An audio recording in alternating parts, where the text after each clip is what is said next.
고대 그리스의 철학자 아리스토텔레스는 형이상학이라고 하는 책을 썼습니다. 원래 아리스토텔레스는 철학자이지만 자연과학을 굉장히 중요하게 생각하는 그런 사람이었습니다. 그래서 자연과학에 기초한 그런 철학을 한 사람이 아리스토텔레스입니다. 그래서 그는 눈을 대단히 중요하게 생각했습니다. 우리가 보는 이 눈이 있지 않습니까? 그래서 눈으로 직접 관찰하고 그리고 자연과학에 기초한 그런 철학을 했습니다. 그가 쓴 형이상학이라고 하는 책 제일 처음에 이렇게 기록되어 있습니다. 모든 사람은 본성적으로 알고 싶어 한다. 다양한 감각에서 오는 즐거움이 그 징표인데 사람들은 필요와 상관없이 그 자체로서 감각을 즐기고 다른 감각보다 특히 눈을 통한 감각을 즐기기 때문이다. 왜냐하면 우리는 행동을 하기 위해서뿐만 아니라 아무 행동 의도가 없을 때도 만사를 제쳐두고 보기를 선택하기 때문이다. 그 이유는 감각들 가운데 시각이 우리가 사물을 아는데 가장 큰 구실을 하고 많은 차이점을 밝혀준다는 데 있기 때문이다. 그렇게 말을 했습니다. 한마디로 아리스토텔레스는 인간의 감각 중에 눈이 제일 중요하다는 거예요. 눈으로 보면서 어떤 행동을 하게 되고 또 이 눈을 통해서 사물을 판단하고 또 인식할 수 있기 때문에 이 눈이 굉장히 중요하다. 이런 말을 했습니다. 하나님이 인간을 창조해 주셨을 때 여러 기관도 다 중요하지만 이 눈을 창조해 주신 것은 놀라운 축복입니다. 그래서 사실은 가장 불쌍한 사람이 있다면 보지 못하는 사람이 참 불쌍한 사람입니다. 눈을 우리가 가지고 있다는 것은 놀라운 축복이죠.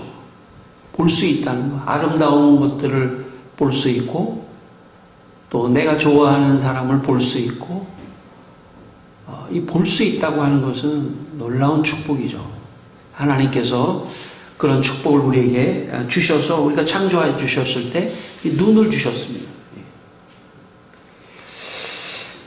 여러분 특히 이 눈을 통해서 우리가 어떤 것을 할 수 있냐면 눈으로 직접을 보면 물론 이렇게 들어서 그런 이야기가 있구나 하는 걸 알 수 있지만 눈으로 직접 보면 확신이 생깁니다. 내가 직접 보면 확신이 생깁니다. 그래서 우리가 보통 내가 직접 좀 봐야 되겠어 이런 말 하지 않습니까? 내가 눈으로 직접 보면 느낌이 더 달라요. 그래서 눈으로 보면 더 확신이 생기기 때문에 눈을 감고 있는 것보다 눈을 떠서 내가 직접 눈으로 확인하면 더 확신이 주는, 그래서 이 눈이 굉장히 중요한 역할을 합니다. 여러분 성경 욥기 42장 5절에 이런 말씀이 있습니다.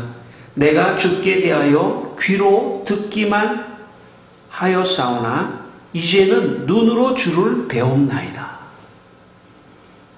이 말은 물론 눈으로 뵙는다는 말은 하나님을 막 눈으로 이 육신의 눈으로 본다는 그런 말도 포함되어 있지만 내가 더 정확하게 하나님을 알았다라는 표현으로 눈을 사용하고 있습니다. 내가 귀로는 들어서 알았지만 눈으로 보면서 더 하나님을 직접 배웁니다.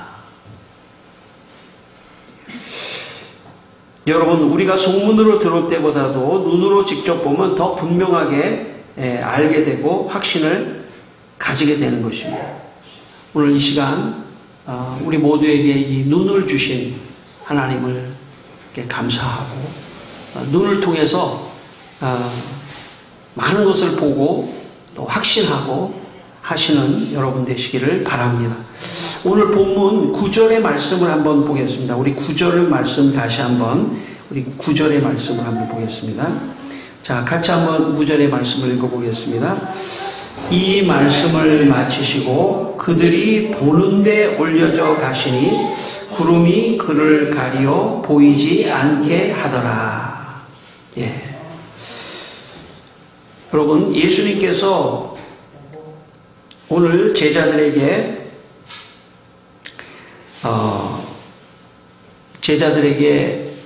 이 마지막 부활하신 다음에 40일 동안 제자들에게 나타나셨다가 이제 승천하시는 그런 이야기입니다. 그런데 여기 보니까 보는 데에서 올려져 가시니, 보는 데에서 올려져 가셨다고 그랬습니다. 이것이 대단히 중요합니다. 여러분, 예수님이 부활하신 다음에 무덤에서 말이죠, 부활하셨는데 제일 처음에 그 무덤가를 찾았던 막달라 마리아와 다른 여자 마리아가 최초의 예수님의 부활을 목격했습니다. 눈으로 본 거죠, 부활의 주님을. 그리고 예수님이 제자들에게 찾아가셨을 때 제자들도 눈으로 예수님을 봤습니다. 근데 그 자리에 도마가 없었거든요. 그러니까 다시 예수님이 나타나셔서 도마에게 나를 봐라. 그렇게 해서 예수님이 보여주셨어요. 눈으로 볼 수 있도록, 육신의 눈으로 볼 수 있도록 보여주셨습니다. 그리고 여러분, 성경에 보면 엠마오로 내려가던 두 제자가 있었습니다. 근데 그들이 엠마오로 내려가다가 눈으로 예수님을 또 목격하는 이야기가 있습니다. 성경 고린도전서 15장 6절로 8절에는 이렇게 또 나와 있습니다. 500여 형제에게 일시에 보이시고 야고보에게 보이시고 나 바울에게도 보이셨느니라. 그러니까 적어도 예수님의 부활을 목격한 사람은 최소 500명은 넘은 것 같아요. 500명 이상의 사람들이 예수님의 부활을 직접 눈으로 본 겁니다. 여러분, 이게 왜 중요하냐면 결국은 이 예수님의 부활을 본 사람들이 목숨을 걸고 온 세상에 흩어져서 예수님의 부활을 증거했기 때문입니다. 아마 보지 않았다면, 그냥 소문으로만 들었다면, 예수님이 무덤에서 없어졌어, 아마 부활하셨을 거야 라는 정도의 그런 이야기였다면 아마 제자들이 목숨을 걸고 세상 끝까지 가서 복음을 전하지 못했을지도 몰라요. 확신이 안 생기니까. 봐야만이 확신이 생기는 거죠. 여러분, 오늘 본문의 말씀에 보면 여러분, 그 예수님의 제자들이 보는 가운데에서 하늘로 올려져 가지 않습니까? 여기 사도행전 1장 15절에 보면 마가다락방에 120명 정도의 성도들이 모여서 기도를 합니다. 예수님의 승천을 보고 그 다음에 가서 기도한 사람이 120명이라고 하니까 아마도 예수님의 승천을 본 사람은 최소한 120명 정도는 되는 것 같아요. 부활을 목격한 사람이 최소한 500명, 승천을 목격한 사람이 최소 120명. 눈으로 봤다는 거죠. 그래서 기독교가 전파됐다고 볼 수 있는 거예요. 왜? 눈으로 봤기 때문에 확신이 생기는 거예요. 요즘 같으면은 그 비디오로 찍어 놓으면 되지 않겠냐 이렇게 생각할지 모르지만 그 비디오를 보면서도 야, 이거 혹시 조작한 거 아니야, 비디오? 야, 이거 어떻게 사람이, 예수님이 어떻게 하늘로 올라가실 수 있겠어? 이 카메라 조작을 하거나 이 필름을 조작한 거 아니야? 어쩌면 더 설득력이 없을지도 몰라요. 오늘날 뭔가 찍어놨다고 해도 이거 조작 아니야? 이럴 수도 있기 때문에. 그런데 사람이 직접 자기 눈으로 어떤 것을 확인했을 때는 더 확신을 갖는다는 거죠. 물론 사람의 눈도 완벽하지는 않았기 때문에 뭐 의심할 수도 있긴 하겠지만 혼자가 아니라 그게 500명이고 100명이고 500명이 일시에 예수님의 부활을 보고 승천을 받다고 하는 그 사건은 모두가 다 공감대를 형성하고 있기 때문에 확실하다라고 하는 걸 더 검증한 것이라고 말할 수 있습니다. 그래서 복음이 여기까지 온 겁니다. 목숨을 걸고. 왜? 나도 예수님과 같이 부활하려면 신앙을 지켜야 한다 하는 그런 마음을 가지고 있었기 때문에 부활의 신앙을 끝까지 지키고 있었던 것입니다. 여러분, 여러분의 마음속에 예수님의 부활과 승천을 믿게 되시기를 바랍니다. 제가 어느 집회에 갔는데 말이죠. 부흥 집회에 갔는데 제 옆에 휠체어에 못 걷는 사람이 휠체어에 왔어요. 휠체어에 실려가지고 들컷에 실려서 왔어요. 옆에 있어요. 제가 앉아서 찬송을 하는데 근데 그 옆에는 어린 아이, 여자아이인데 눈을 못 보는 거예요. 눈을.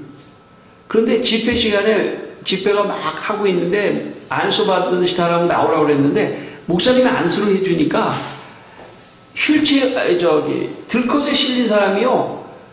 처음에는 잘 못 일어나는데 믿음으로 일어나라고 하니까 막 일어나는 거예요. 그리고 눈을 보지 못하는 어린 소녀 아이가 진짜 눈을 못 봤어요. 제가 보니까 진짜 가짜가 아니에요. 옆에서 진짜 눈을 못 보는 아이가 눈을 뜨더라고요. 기적이 일어난 거예요. 그리고 꽃을 보여주니까 이게 뭐냐 그러니까 이렇게 만지면서 아주 자기가 막 꽃이 보인다고 막 갑자기 보이다가 아마 눈이 먼 경우였던 것 같아요. 제가 그 장면을 제 눈으로 직접 무슨 화면이 아니라 제가 그 옆에서 직접 보니까 더 확신이 들더라고요. 하나님은 살아계시구나. 하나님은 살아계시구나. 사람이 본다는 것이 굉장히 중요합니다. 그런 차원에서요.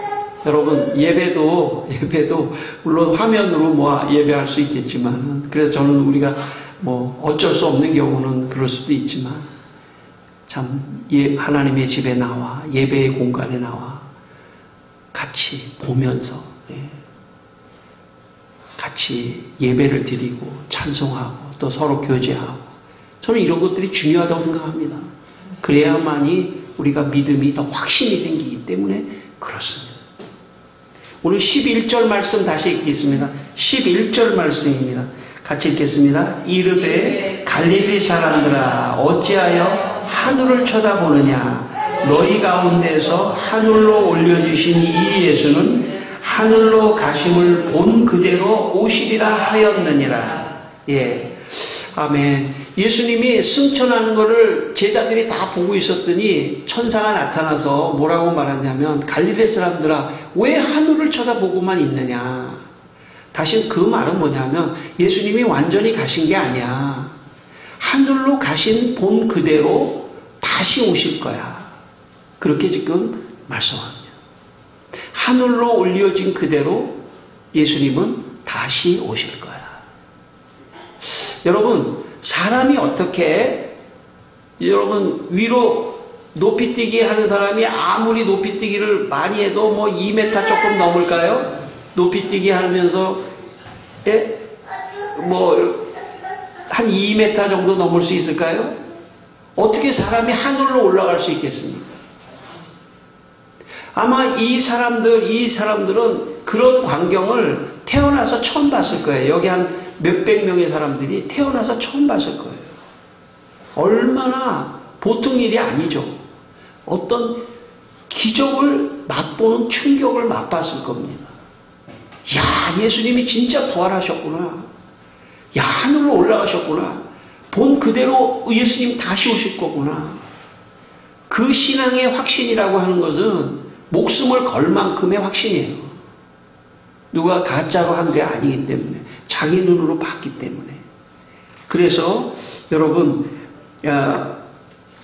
이것은 예수님께서 이미 마태복음 26장 64절에서 십자가 지시기를 때 공회 앞에서 이런 말씀을 하셨습니다. 예수님께서 이후에 인자가 권능의 우편에 앉아 있는 것과 하늘 구름을 타고 오는 것을 너희가 보리라. 인자는 예수님입니다. 예수님이 하늘 구름을 타고 내가 다시 올 거라고 예수님께서 이미 예언해 놓으셨어요. 마가복음 13장 26절에는 제자들에게도 또 이렇게 예언해 놓으셨습니다. 그때 인자가 구름을 타고 큰 권능과 영광으로 오는 것을 사람들이 보리라. 그렇게 말씀해 주셨습니다. 다시 말하면 재림 때 예수님이 승천하셨던 것 같이 똑같이 하늘에서 구름을 타고 예수님이 오신다는 거예요. 우리 눈으로 볼 수 있도록. 여러분, 그렇게 오시지 않은 예수님은 가짜입니다. 우리의 눈으로 확인해서 저분이 예수님이구나 하는 것을 성경이 기록된 대로 오시지 않으면 그 사람은 가짜 재림 예수입니다. 그래서 이단들이 이것을 어떻게든지 바꿔하려고 노력을 많이 했습니다. 예를 들어서 한국교회 이단들에게 가장 큰 영향을 미친 18세기 스웨덴의 스페덴볼이라고 하는 사람이 있는데 그 사람이 책을 하나 썼는데 천국과 지옥이라는 책을 썼습니다. 그런데 그 천국과 지옥이라는 책에 이렇게 기록해 뒀습니다. 예수님께서 하늘 구름을 타고 권능과 영광으로 오신다는 말은 말씀 안에 임하신다는 뜻이며 계시를 의미한다. 말씀 안에 임하신다는 뜻이다. 이 말은 예수님이 재림하실 때 구름을 타고 오시는 게 아니라 말씀 안에 임하시는 것이 곧 재림이다. 이런 식으로 말씀을 왜곡시켰습니다. 구름을 타고 오지 않는다는 거죠. 구름을 타고 오는 걸 부인하는 거죠. 이러한 사상을 받아들여 자신이 재림 예수라고 말한 사람이 있는데 한국 사람 중에 바로 통일교회 문선명입니다. 그리고 지금 현재 우리 가운데 있는 많은 이단들은 다 문선명의 제자들이라고 볼 수 있어요. 신천지의 이만이나 이런 사람도 다 정명석이나 이런 사람도 다 자기가 스스로 재림 예수라고 말하는 그런 사람이죠. 그러니까 문선명이의 다 제자들이라고 볼 수 있습니다. 그런데 이 문선명이 쓴 원리강론이라고 하는 책에 이렇게 기록되어 있습니다. 지금까지 예수님이 구름을 타고 다시 오실 것으로 믿어왔으나, 그러니까 보통 일반 성도들이 구름을 타고 오시는 걸 믿어왔으나 재림 때도 초림 때와 마찬가지로 지상에서 육신을 쓰고 탄생하시리라는 것을 부정할 아무런 근거도 없는 것이다. 그러니까 예수님 재림 때도 육신을 입고 오신다는 거예요. 초림 때 같이. 자, 육신을 입고 오시니까 문선명, 박대선, 이만희, 정명석 이런 사람들도 다 육신의 몸을 입고 왔지만 재림 예수라는 거예요. 재림 예수가 될 수 있다는 거예요. 이렇게 말씀을 왜곡시켜버렸어요. 왜냐하면 인간의 능력으로는 하늘에서 구름을 타고 내려올 수 없기 때문입니다. 그렇기 때문에 하늘에서 구름을 타고 내려올 수 없는 그런 가짜 재림 예수는 밝혀질 수밖에 없는 거죠. 여러분, 이단에 빠지지 않게 되기를 바랍니다. 여러분, 이단에 누가 빠질까요? 이단에 누가 빠질까요? 교회 다니는 사람이 빠집니다. 교회 안 다니는 사람은 아예 교회까지 오지도 않았기 때문에 거기까지 가지도 않아요. 물론 그 중에서도 가는 사람이 있을 수 있겠지만 많은 사람들이 교회를 다니는 그런 사람들이 빠지게 됩니다. 심지어는요, 우리 교회 같은 경우도 여기다 막 신천지에서 막 편지도 붙이고 가고 그래서 지금은 띄었지만 제가 이제 예배 끝나고 또 붙여놓는데 너무 괴롭혀요, 많이. 목사도 넘어가게 하려고 그러고 일반 성도도 이단에 빠지게 하려고 그러고. 그래서 이단에 빠지지 않는 방법은 뭐냐면 이단은 다 자기가 이런 식 저런 식으로 말을 돌려서 그렇지 자기가 다 재림 예수라는 거예요. 내 말을 들으면 구원받는다는 거예요. 근데 구름을 타고 오지 않은 사람은 다 가짜입니다. 그렇게 아세요. 구름을 타고 오지 않으면 가짜예요. 그래서 예수님이 아주 미리 훗날에 그 이단들이 그런 것을 할 걸 예상하시고 놀라운 코드를 거기다 심어 놓으셨어요. 뭐냐? 하늘로 승천하는 것을 사람들이 보게 하시고 하늘에서 재림하실 것이라고 하는 것도 너희들이 눈으로 볼 것이라고 말씀했습니다. 그러니까 눈으로 보지 못한 구름을 타고 오지 않은 모든 이단은 다 그런 재림 예수는 다 이단입니다. 여러분 빠지지 않게 되기를 바라고 누가 뭐라고 해도 미혹당하지 않기를 바랍니다. 참 한국교회가 여러 가지 어려움이 많지만 이단에 빠지는 또 어려움이 있더라고요. 그래서 이단에 빠지지 않게 되기를 바라고 저는 제 개인적인 생각은 그렇습니다. 우리 성도들이 조금 어렵지만 교리 설교도 들어야 돼요. 생활 설교 그냥 뭐 이런 것도 들어야 하지만 우리가 지금 한 몇 주에 걸쳐서 이렇게 아주 기독교의 핵심적 교리 설교를 제가 하고 있잖아요. 이런 것도 제가 볼 땐 들어야 돼요. 조금 딱딱해도 교리 설교도 듣고 생활 설교도 물론 중요하지만 교리 설교도 들어야 됩니다. 그리고 설교를 통해서 상당히 집약적인 엄청난 교육을 받고 있는 거예요.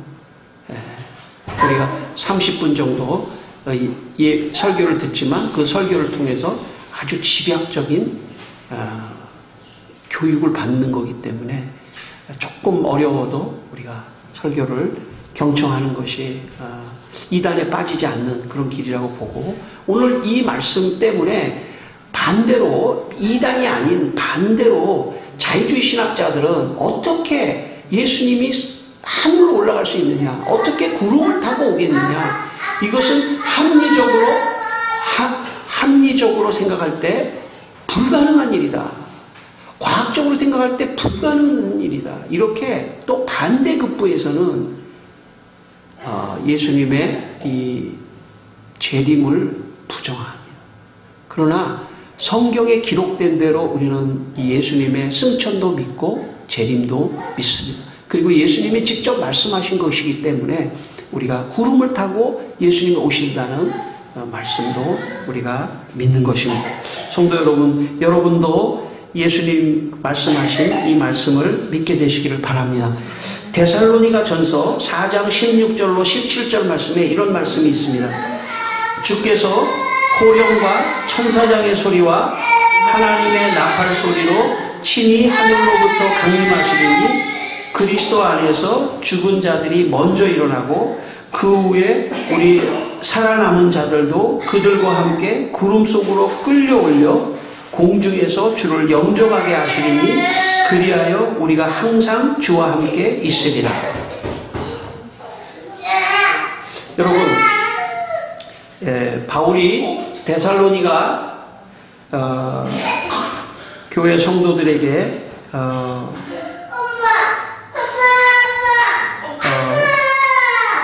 말씀하실 때 여기 하늘로부터 강림하시리니 그랬지 않습니까? 하늘로부터 강림하시리니 또 그리스도 안에서 죽은 자들이 먼저 일어나고 그 후에 우리 살아남은 자들도 그들과 함께 구름 속으로 끌려올려 간다. 그리고 그 공중에서 주를 영접하게 되리라. 바울도 주님의 재림이 어떻게 하느냐? 하늘로부터 강림하시고 그리고 구름 속으로 우리가 끌려올려 공중에서 우리가 주님을 영접하게 될 것이다. 이렇게 말을 했습니다. 그러니까 초대교회 교인들이 다 믿었던 것이죠. 데살로니가 교인들은 아마 이 120명이 직접 본 그 장소에 없었을 겁니다. 그러나 데살로니가 교인들에게 바울이 예수님이 공중에서 강림하실 것이고 우리는 구름 속에서 주님을 영접할 것이다. 이 세상에서 제일 행복한 사람이 있다면 누구냐면 죽음을 맛보지 않는 사람이에요. 근데 누군가 죽음을 맛보지 않을 가능성이 있는데 그것은 뭐냐면 당대에 예수님이 재림하실 때입니다. 당대에 재림하시면 죽음을 맛보지 않고 예수님을 공중에서 맞이하는 사람도 있을 거예요. 그래서 그런 어떤 마음이 데살로니가 성도들에게 희망을 주는 그런 메시지를 하고 있습니다. 제가 청년 때 교회에서 같이 청년부 활동을 했던 형님이 한 분 계시는데, 지금도 계시죠. 지금 계시는데, 청년 때 잘못된 종말론에 빠졌어요. 잘못된 재림론에 빠졌습니다. 어떤 거냐면 예수님이 곧 오신다는 거예요. 아마 예수님이 이번 달 정도 오실 것 같다는 거예요. 그러니까 이번 달 오시니까 내가 뭐 공부할 필요가 뭐가 있나, 뭐 직장 다닐 필요가 뭐가 있나. 그리고 이번 달에 안 오시면 그 다음 달에 오실 거야. 이런 식으로 아주 잘못된 종말론에, 재림론에 빠진 형님이 계십니다. 그런데 청년 때는 그래도 다음 달에 오실 거야, 그 다음 달에 오실 거야, 이렇게 하면서도 그래도 그냥 뭐 공부도 하고 뭐 이렇게 취직도 하고 이랬는데, 이게 가면 갈수록 더 심해지는 거예요. 그러니까 어느 정도 가서는 이제 일을 하다가도 일을 그만둬요. 이게 다음 달에 안 오시는데도 그걸 포기를 못 해요. 그 다음 달에 오실 거라는 거예요. 그 다음에 오실 거라는 거예요. 그리고 어느 순간에 가서는 직장도 포기하고 가정도 있는데 가정도 잘 돌보지도 않고 경제적으로 아주 여러 가지로 볼 때 정상적인 생활을 하지 않는 그런 재림만 기다리는 사람으로 되었습니다. 지금까지 수십 년을 재림. 여러분, 재림은 분명히 있습니다. 예수님께서 말씀하셨기 때문에 분명히 구름을 타고 오시는 것은 분명하지만 언제 오시는 것은 우리가 잘 모릅니다. 마태복음 24장 36절에 그러나 그날과 그때는 아무도 모르나니 하늘의 천사들도 아들도 모르고 오직 아버지만 아시느니라. 아무도 모른다. 그렇기 때문에 우리가 해야 될 일은 바로 예수님께서 오늘 승천하시기 직전에 8절에 그러면 내가 오기 전에 너희들이 무엇을 하면서 살아야 하는지를 말씀해 주셨는데 그게 오늘 8절입니다. 우리 마지막 8절 말씀 한번 읽겠습니다. 오직 성령이 너희에게 임하시면 너희가 권능을 받고 예루살렘과 온 유대와 사마리아와 땅끝까지 이르러 내 증인이 되리라 하시니라. 예.